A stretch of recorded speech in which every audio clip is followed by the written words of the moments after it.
నమస్తే మిత్రులారా, welcome to article 19.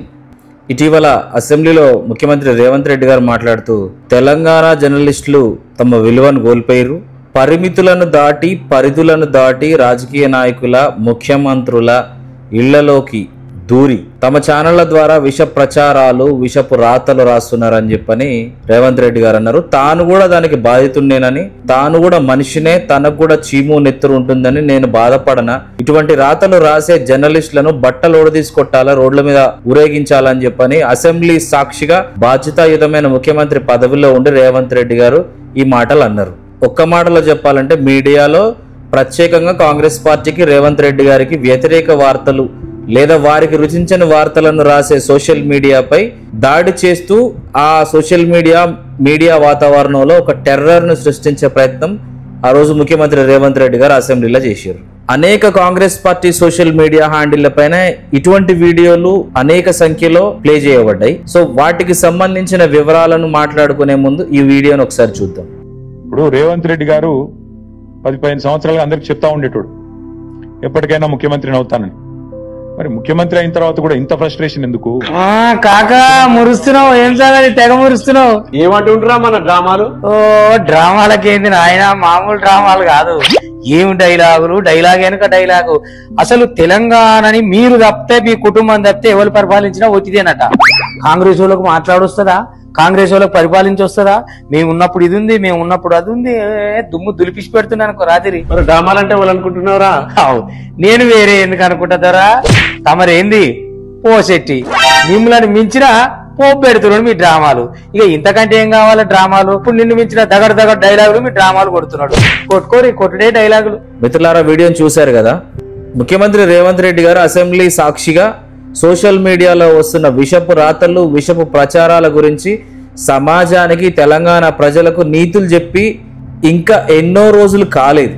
ఎదుటివాడి క్యారెక్టర్ను దెబ్బతీసేలాగా కాంగ్రెస్ పార్టీ ప్రధాన సోషల్ మీడియా హ్యాండిళ్లలో, కాంగ్రెస్ పార్టీని సమర్థిస్తున్న అన్ని సోషల్ మీడియా హ్యాండిళ్లలో వ్యక్తులకు, కేటీఆర్ అయినా కేసీఆర్ అయినా కానీ, లేదా ఇతర రాజకీయ పార్టీలు ఎవరైనా సరే, బీజేపీ అయి ఉండొచ్చు, మరి ఇతరులైనా ఉండొచ్చు, లైక్ ఆర్ఎస్ ప్రవీణ్ కుమార్ గారి పైన కూడా ఒక దాడి చేస్తున్నారు ఇటువంటిది. సో ఎవరిపైన అయినా కానీ వారి వ్యక్తిత్వాన్ని దెబ్బతీసే విధంగా, వారి క్యారెక్టర్ గురించి చెడుగా సమాజం అనుకునే విధంగా వీడియోలను తయారు చేసి వాటిని సోషల్ మీడియాలో తిప్పుతున్నారు కదా.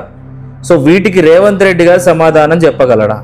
అసెంబ్లీలో కూర్చుని నా కుటుంబాన్ని, నన్ను ఇన్ని మాటలు అంటారా, నాకు చీము నెత్తురు ఉండదా, అటువంటి వీడియోలను ప్రసారం చేస్తున్న మీడియా ఛానళ్లను అణిచివేయాలి, అటువంటి రాతలు రాస్తున్న జర్నలిస్టులను బట్టలు తీసుకొట్టాలని చెప్పని అసెంబ్లీ సాక్షిగా మాట్లాడిన రేవంత్ రెడ్డి గారు ఈ రోజు కాంగ్రెస్ పార్టీకి సంబంధించిన అధికారిక సోషల్ మీడియా హ్యాండిళ్లు, కాంగ్రెస్ పార్టీని సమర్థిస్తున్న మెయిన్ స్ట్రీమ్ మీడియా, కాంగ్రెస్ పార్టీని సమర్థిస్తున్న ఇతర సోషల్ మీడియా హ్యాండిళ్లు కేసీఆర్ గారి కుటుంబాన్ని చాలా నీచంగా, జుగుప్సకరంగా, చెప్పడానికే సిగ్గు కలిగేలాగా విషపు ప్రచారాలను కాంగ్రెస్ పార్టీ చేస్తుంది.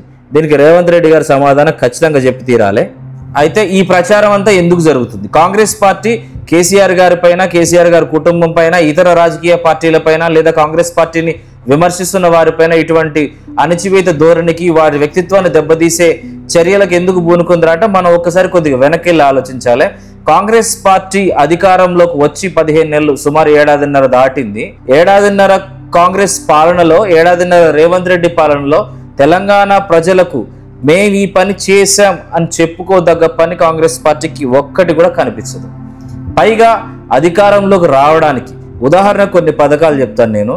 కేసీఆర్ కేవలం 1,00,000 రూపాయలు ఇస్తున్నాడు, ఆ 1,00,000 రూపాయలకు తోడు నేను ఒక తులం బంగారం ఇస్తా, మహిళలకు 2,500 పెన్షన్ కానీ, కేసీఆర్ ఇస్తున్న 2,000 రూపాయల పెన్షన్ను పెంచుతూ దాన్ని 4,000 రూపాయలు చేస్తాననడం కానీ, విద్యార్థినులకు ఉచిత స్కూటీలు అని చెప్పడం అయినా కానీ, విద్యార్థులకు 5 లక్షల క్రెడిట్ కార్డులు అని చెప్పడం అయినా కానీ, దళితులకు 12 లక్షల దళిత బంధు లాంటి పథకం ఇంకొకటి తెస్తానని చెప్పడం కానీ, రైతులకు రైతు భరోసా ఎకరానికి 15,000 రూపాయలు ఇస్తానని చెప్పడం కానీ, కూలీ రైతులకు 12,000 రూపాయల భరోసా ఇస్తానని చెప్పడం కానీ, కేసీఆర్ గారు ఒక్క ఇల్లు కూడా కట్టియాలి, నేను రాష్ట్రంలో అర్హులైన ప్రతి ఒక్కడికి ఇందిరమ్మ ఇల్లు కట్టిస్తానని చెప్పడం కానీ, ఇటువంటి అనేక పథకాలు, ప్రజలు ఆశపడేలాగా ఇలా అనేక పథకాలను చెప్పి వాటిని కేవలం 100 రోజుల వ్యవధిలోనే నేను నెరవేరుస్తా అనే ఒక టైం బాండ్ సెల్ఫ్గా ఆయన చెప్పుకొని దాన్ని అమలు చేయడంలో పూర్తిగా విఫలమైన రేవంత్ రెడ్డి గారు ఈరోజు ఈ మార్గాన్ని ఎంచుకున్నారు.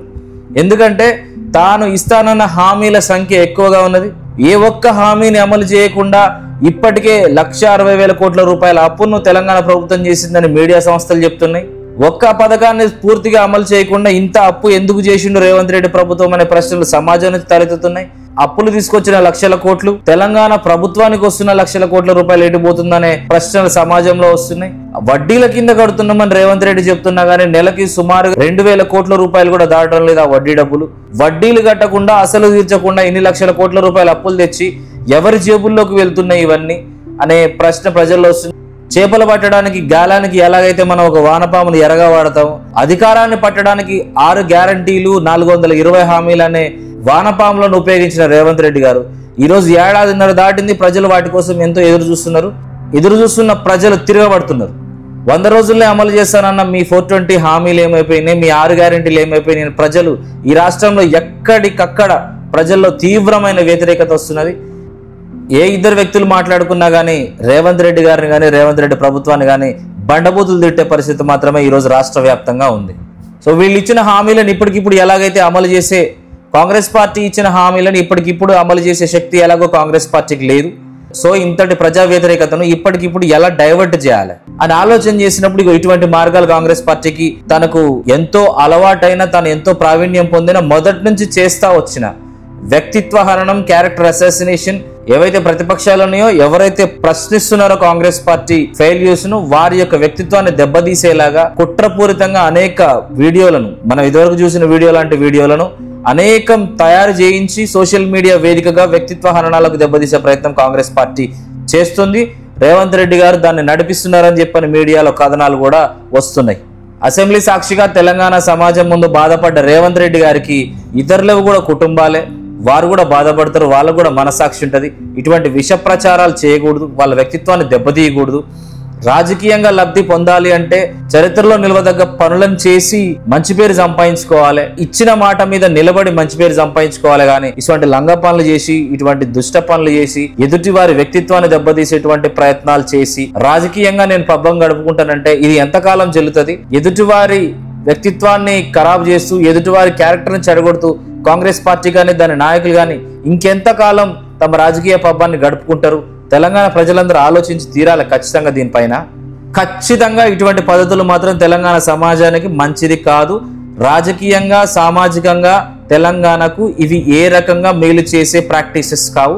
దయచేసి కాంగ్రెస్ పార్టీ అయినా కానీ, రేవంత్ రెడ్డి అయినా కానీ, లేదా ఎవరైనా, వారు బీఆర్ఎస్ పార్టీకి సంబంధించి ఉండొచ్చు, లేదా బీజేపీ పార్టీకి సంబంధించి ఉండొచ్చు, మరింకేదైనా పార్టీకి సంబంధించి ఉండొచ్చు, లేదా ఏదైనా సోషల్ ఆర్గనైజేషన్కి సంబంధించి ఉండొచ్చు, వ్యక్తిత్వాన్ని దెబ్బతీసేలాగా మాట్లాడుతూ, వ్యక్తిత్వాన్ని దెబ్బతీసేలాగా ప్రచారాలు చేస్తూ, ఎదుటివాడి వ్యక్తిత్వాన్ని దెబ్బతీసి మనం ముందుకు వెళ్దామంటే అది ఎంత మాత్రం మంచి పద్ధతి కాదు. ఇది ఈ రాష్ట్రానికి మేలు చేయదు, ఈ సమాజానికి మేలు చేయదు, మనిషిగా చేస్తున్న వారికి, బాధితులకు ఎవరికి మేలు చేయదు. దీనివల్ల ప్రయోజనం శూన్యం. దయచేసి క్యారెక్టర్ అసాసినేషన్ అనే మార్గాన్ని కాంగ్రెస్ పార్టీ కానీ దాని సోషల్ మీడియా కానీ మానుకోవాలని చెప్పి నా మనవి.